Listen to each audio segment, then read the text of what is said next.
Hey guys, Drifter here. Today I've got a video review of the PlayStation VR, and I wanted to talk to you about this topic because it was legitimately one of the coolest things that I got to do at PAX East. I am pretty much on the PlayStation VR hype train, so I did want to talk to you about it, positives, negatives, all that. Do have Call of Duty gameplay here because I was not allowed to film any gameplay of the PlayStation VR, nor anything in the area so as not to capture gameplay. Con gameplay I'm actually very proud of. It starts off very rough. I'm struggling, I'm failing, I'm lagging, I'm getting killed, and then I go really big about 3 or 4 minutes into the game, turns the entire game around, and I might plays like nobody's business. You know, talk about go big or go home. I'm just about to go home, but I changed my mind and decided to go big in this gameplay, despite being on the struggle bus at the start. So I was at PAX East just walking by when a fan shouted my name, and I turned around and found out that the fan was actually working in the PlayStation VR booth. So shout out to Steven. I appreciate you hitting me up, but he was very nice and accommodating and set up several appointments for me to be able to play on their VR headset. As I said before, I was not allowed to directly capture gameplay or much in the general area so as to not capture gameplay, so I don't have any footage of it. So in lieu of footage, I decided to go ahead and play the official Sony VR trailer so you get an idea of what I'm talking about here. It's a white and black helmet that you look on with a black bar and lights across the front. It looks very much so like the big touchpad on the PlayStation controller, and it's basically Oculus Rift for PlayStation. These people would probably go crazy to hear it like a brand comparison because companies are very funny about their brands like that. But this is the console version of the Oculus, or the console version of the HTC Vive if you guys are big into PC gaming, and it worked a lot better than I thought it would. I'm going to go ahead and just show some of the random gameplay here. We'll cut back to the COD gameplay in just a second, but I was fortunate enough to play 3 games. I played Thumper, Until Dawn, and Riggs Machine Combat League. Overall, I was very impressed with the technology on this device. When you say console VR, you're kind of expecting something dumpy, kind of lesser, like bad graphics or bad frame rates or bad resolution or something like that. But I didn't have that experience at all. This was actually a little bit better than my Oculus Dev Kit 2, which I've used extensively at home. Now, I will say I have not used the HTC Vive, nor have I used the final Oculus, but this was better than the Dev Kit. Each eye runs at 1080p 60 FPS, at least according to the internet. Now, it's not widescreen, it's 1080, I think, and like 960 or something like that. It's basically like 1080p but square, and it runs 60 FPS, so it'll be roughly the same as the Vive and the Oculus. I think the Oculus might be like 1200p and the Vive might go up to 1400, but it's very close. It tracked my head very well. It didn't get off sync, it didn't drift, it didn't crash. It was very easy to put on and off. And they had little adjustments for people that wear glasses, so you can adjust the lenses back and forth and you won't bonk your glasses. Pretty much tracked and worked just like the DK2. The hand tracking worked fairly well. You guys have probably seen people playing with the PlayStation controllers, you know, touching guns and picking up objects and doing things. I got to play guns with that. And that worked fairly well, but it did mess up a little bit Until Dawn. It got desynced and started to drift to the side. I'll go ahead and cut them some credit in that they're using the very old like PlayStation Move Tech Wands. I think it's like the same technology from PlayStation 3, which I'm amazed they're even able to port this far forward, but that was a problem. What's really cool about this device and what really sets it apart from the Oculus and the Vive is that it's a plug-and-play VR experience for consoles. This means that VR is going as mainstream and as casual and as big an audience as it can possibly get. Now, Steam is a huge audience, PC is a big audience, but the DK2 is super hard to set up. You have an Oculus runtime, you've got drivers for it, and each game has a different set of drivers. So in order to make any game work, you have to choose the right Oculus runtime, the right Oculus drivers, and the right version of the game. So you're constantly rolling things backwards and forwards and trying to get it set up. And that's why you haven't seen too many Oculus DK2 videos on my channel, because it's very difficult and frustrating to set up and often not worth it. Not many full games anyway. Most of the games are like tech demos or mods or something, so not so amazing. And the Vive is probably better than either of these. The Vive, as far as I'm aware, has better specs, better tracking. It's going to have better games because Steam support, or at least graphically prettier games. That's certainly true. It can sense walls. It can do all kinds of crazy stuff, but it requires a big room to set up in. It requires a beast PC to run the games properly, and it's like $800. So the Vive is going to be probably the overall best quality, but is it the best value? I'm not sure. I'll be getting one to review later, but the PlayStation VR experience is plug and play, Like, you don't have to set up drivers, you don't have to screw around with runtime, you don't need an $800 or $800 thing, like $2,000 PC. You just plug it in and it's good to go. I will say though that there are things you require. The PlayStation Eye camera is required, that does some of the head tracking, and you are also required to have, it's kind of like a mix amp for the not the Oculus, for the PSVR, for the headset. So the headset has its own kind of little mix amp that's designed to sit on top, so you have like an external device to hook up to your PlayStation. I unfortunately did not get to see that device because it was top secret and kept under wraps, but I could see the cords going toward it and into a little white box. Speaking of price and stuff, this one is definitely going to be expensive. If I'm not mistaken, there was like a $299 and $399 version, depending on if you wanted the move sticks or not.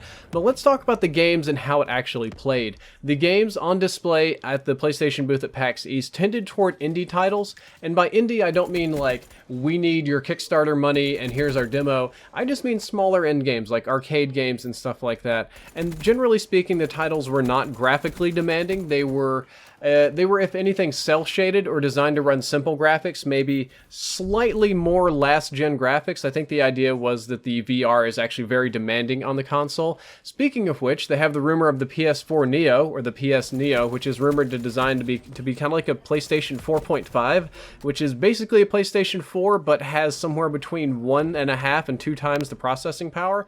I don't exactly know how this is going to work or how it's going to integrate with current consoles, but the rumor is that Sony is worried that the PlayStation 4 is not powerful enough to live as long as the PlayStation 3 or complete their product life cycle, so they want a PlayStation 4.5 and they want this one to have better or enhanced VR support. So, don't know how that's going to work, but I would expect to see relatively graphically simple games for PlayStation VR. But when I say simple, I don't mean bad. I don't mean ugly. I don't mean terrible resolution.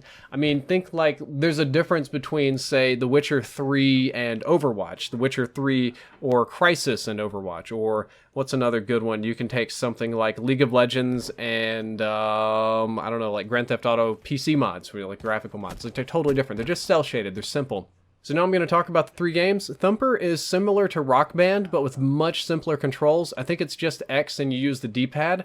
It's sort of like a rhythmic racing game. You race on a single track, you can't take turns or anything, and you either jump on the beats or you drift in or away from the beats.